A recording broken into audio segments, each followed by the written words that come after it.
আপনার তো কুরবানির দিন পর্যন্ত যাওয়া লাগবে না, আপনার কুরবানি বাতিল হয়েছে কুরবানি কেনার দিনে।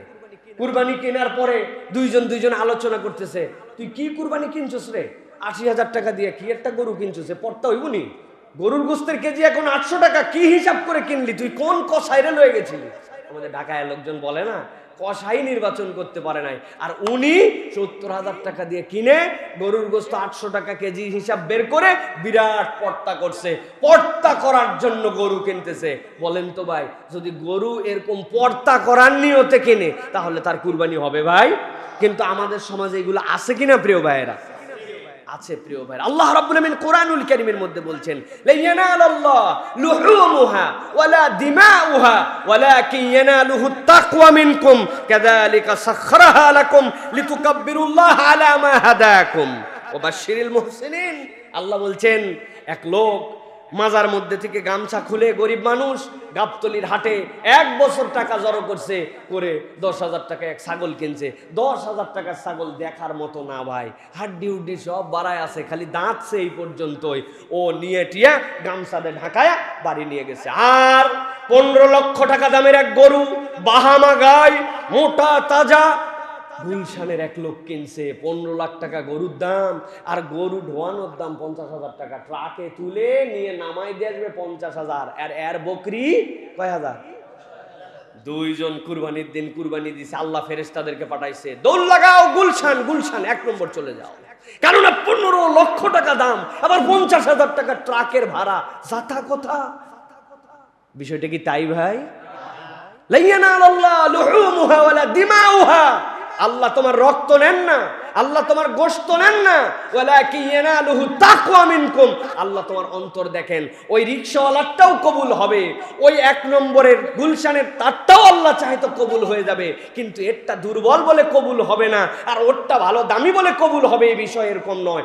অন্তর নিয়ে কে আল্লাহর জন্য গেছে, আল্লাহ এটাই কবুল করবেন, ঠিক কি না?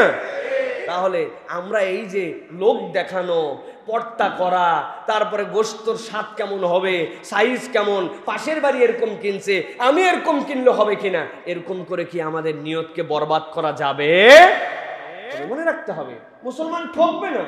তার নিয়ত যদি থাকে, আল্লাহ আমি তোমার জন্যই দিচ্ছি, কিন্তু আমি তো সুন্দর জিনিসটা নিতে চাই, আমি তো একাই খেয়ে ফেলবো না সব, আমি আমার পড়োশীকে দিব, গরিব মিসকিনকে দিব, সে যেন ভালো জিনিসটুকু পায়, এই নিয়তে আল্লাহ। আবার মুসলমান ঠকেও যাবে না, আমার কুরবানি বলেই আমি একবারে ৫০,০০০ টাকার জিনিস ৮০,০০০ টাকা নিয়ে নিব, এটা তো আল্লাহ বলেন নাই। আমি বুদ্ধি খাটায়, বিচক্ষণতায় আমি আমার সাধ্যের মধ্যে সুন্দর করে কিনছি, তবে আল্লাহ এই সৌন্দর্য, এই গোশত, এই খাওয়া, এই দরদাম সব তোমার জন্য, এগুলো আমার জন্য ফ্রিজিং করার জন্য নয়। গরুর যে দাম ভাই, এবার নিয়ত করছি ভালো একটা কুরবানি দিয়ে ১ মণ রেখে দিব, ১২ মাস জানি খাওয়া যায়, বা ঝামেলা ঝঞ্ঝটে নাই। এই কসাইদের অবস্থা আরো খারাপ, এরা খালি মানুষের ধোকা দেয়, হাড্ডি দেয়, মান্ডি দেয়, এ দেয়, ও দেয়, খাওয়া যায় না। এই জন্য গরু কিনে নিয়ত করছি একটা দান করবো, একটা ফ্রিজে রেখে দেবো। এইটা কি আমার নিয়ত ভাই? এটা কি নিয়ত? রাখতে পারেন আপনি।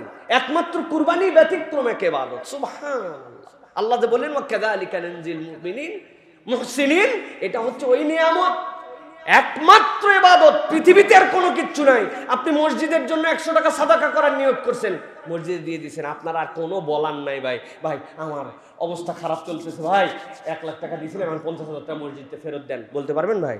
যাকাত বের করে দিয়েছেন, এটা ফকিরের হক, ইন্নামাস সাদাকাতু লিল ফুকারা ওয়াল মাসাকিন, আর কিচ্ছু নাই, একমাত্র কুরবানি। আল্লাহ নিয়তটা কেবল দেখছেন, আপনার পশু আপনার টাকায় কিনা, নিয়ত দেখে আল্লাহর জন্য দিয়ে দিয়েছেন, আল্লাহ আবার পুরা পশু আপনারে দিয়ে দিয়েছে। সুবহানাল্লাহ। তুই পুরা নিজে খা, পুরা দান করে দে, তোর যা মন চাই তাই খা, কাবাব করে খা, কালা ভুনা করে খা, ঝোল করে খা, তুই তেহারি করে খা, বিরিয়ানি করে খা, কাচ্চি করে খা, তোর। সুবহানাল্লাহ বলবেন না? একমাত্র যেটা আল্লাহর জন্য আপনি দিলেন, আবার আল্লাহ আপনারে মালিক বানায় দিলেন, সেই বান্দা আল্লাহর এটা পুরা দিয়ে দিতে বললে কিছু করার ছিল না।